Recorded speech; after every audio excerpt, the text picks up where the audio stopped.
Hello, everyone. Thank you so much for joining me for yet another episode of the More Than You See podcast, hosted by me, actor, filmmaker, mental health advocate, Deborah Lee Smith. Every Monday, I come to you to share some resources, have a conversation, and generally just dive into all sorts of topics around mental health. I am not a licensed practitioner or therapist, but just a woman exploring my own mental health journey and sharing it with you, my listeners. My hope is that this podcast brings you some joy, some understanding, and some tools so that you can build your own mental health toolbox. Now, I am so excited to finally be diving into a 4-part series all about the different elements of mental health. I know that I've said that I was going to do this for a couple weeks now, but things kept getting in the way. 2 weeks ago, I did an episode all about love in the time of COVID, but it's probably a little bit different than you think. I actually dive into some tools that you can use in order to relate to your partner better, or if you're single, how you can relate to yourself better and give yourself a little bit of grace and more understanding amongst all of this craziness. And then last week, I dove into toxic relationships and why it is so important to separate from that toxicity in your life and how you can actually see that toxicity in your life and what you do about it. So finally, we are going to be diving into this 4-part series. Now, the reason I am so excited to be talking about the 4 different elements of mental health is because obviously mental health, conversations around mental health are getting so much better, but there's still a lot of stigma around mental health, and there's a lot of stigma around what we do in order to improve our mental health.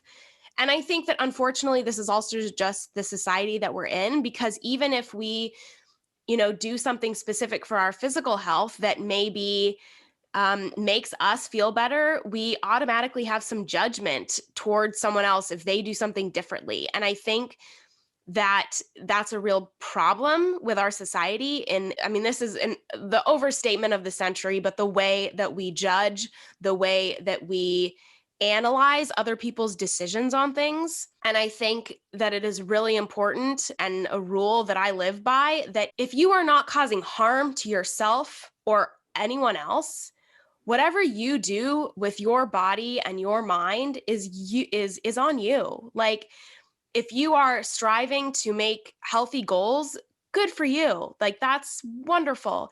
If you are deciding that you don't want to get out of bed and you want to sit in the depressive state that you're in, that's okay too. Like, I am all for the embracing where you're at. But I think the thing that we don't dive into enough is the fact that there's a lot of different elements of mental health. Now, these 4 elements of mental health were broken down in an Armchair Expert episode, which is a podcast that I highly recommend if you have never checked it out. And in this episode, a psychiatrist and researcher broke down mental health into 3 different aspects. She said that you've got your environment, and that includes your social and your physical environment. You've got your brain chemistry and your hormones and how that relates to you. And then you also have your sociology, how you were raised, how you talk to yourself, all those sorts of things. And then, as I explained in my first episode of this podcast, I was talking to my therapist about those 3 elements of mental health and how I never thought of it that way.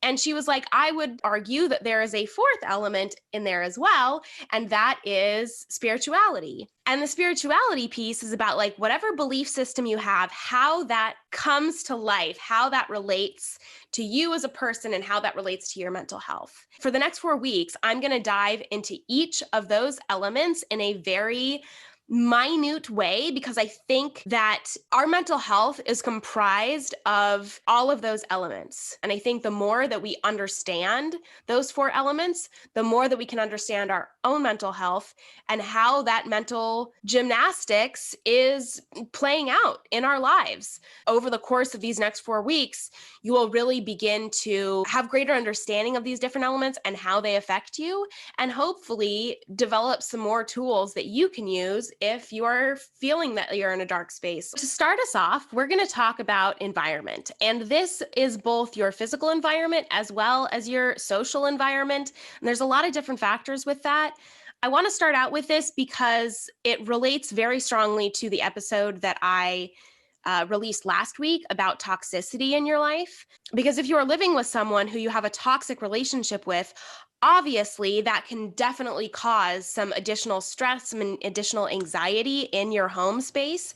And that can, of course, decrease the feeling of positivity that you have around your environment. And that makes a big difference. Some other key factors are what part of the world you live in, and what part of the world you live in really affects the sun and how much of the year you get sunlight. If you live in a part of the world where the majority of your day is actually gloomy and you're not getting enough sunlight, then you definitely could be affected with SAD, which is seasonal affective disorder. There's a lot of different research about how just using lamps that are specifically for SAD disorder can increase feelings of positivity, because that will just mimic what the sun is doing, and the sun just adds more happiness into your life. Some other things that can definitely affect your mental health when it comes to your physical environment are loud noises, larger crowds. If you live in a crowded city, that can increase your cortisol, which is your stress hormone. So that could certainly increase your feelings around stress. Also, higher rates of pollution. If space that you're living in actually has an issue with toxicity or mold, all of those physical factors can certainly impact your mental health. But then there's also some less obvious things that affect our mental health. And I think that right now, while we are all, for the most part, trapped in our homes because of COVID, this is affecting us a huge amount. And we have a greater understanding of how much our physical space is affecting us. And it's really important to do what we can in order to improve our space. And so I'm going to, share some tips about what you can do to improve your environment. But again, I would like to stress that environment is both your physical environment, but it also is the people that you surround yourself with. It is your social environment as well. We have all heard before the idea that you are the sum of the 5 people that you hang out the most with.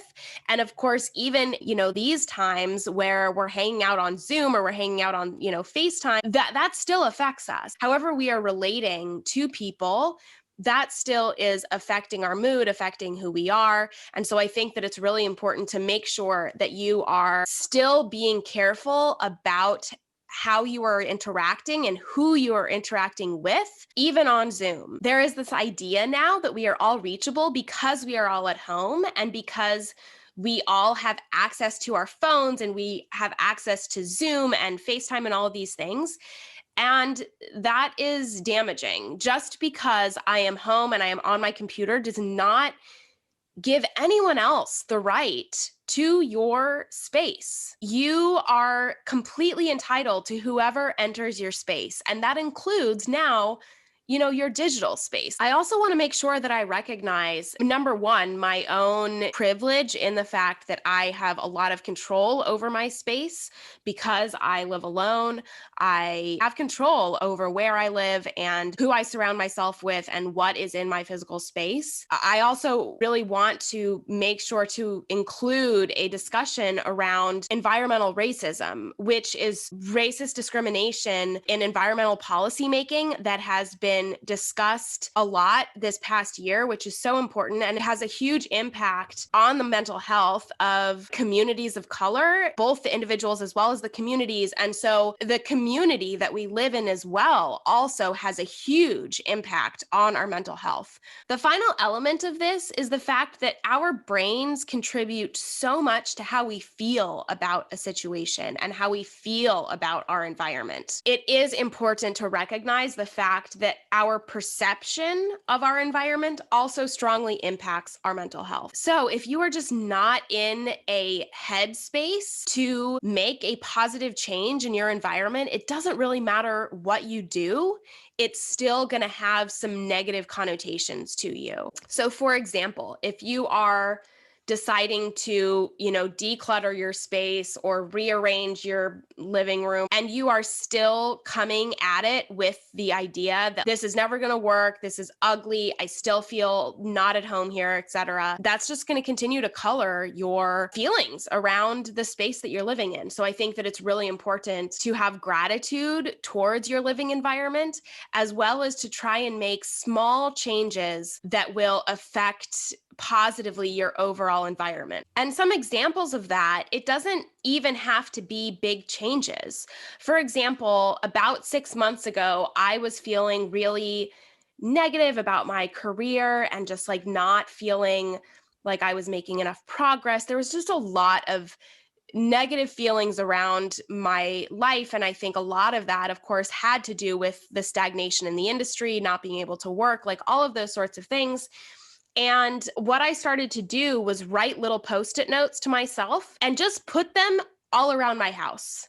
I probably had 20 Post-it notes on every surface, on the inside of mirrors, inside my refrigerator, on doors. And sometimes all they said was, you can do it, or you are enough, or why not me? Why can't I be everything that I want to be? What is holding me back?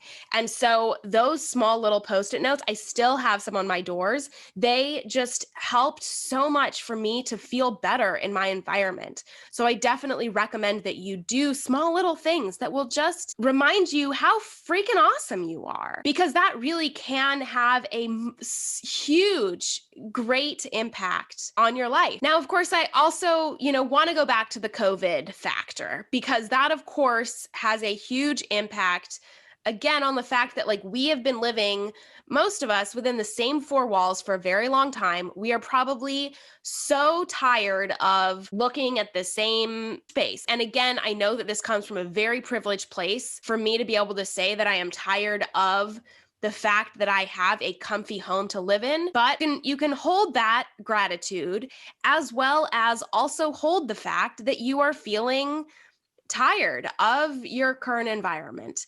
And sure, you can do some things like get flowers, put those Post-it notes on the walls, but you can still also feel tired of it. And you can also feel that it's really difficult to switch between work mode and life mode.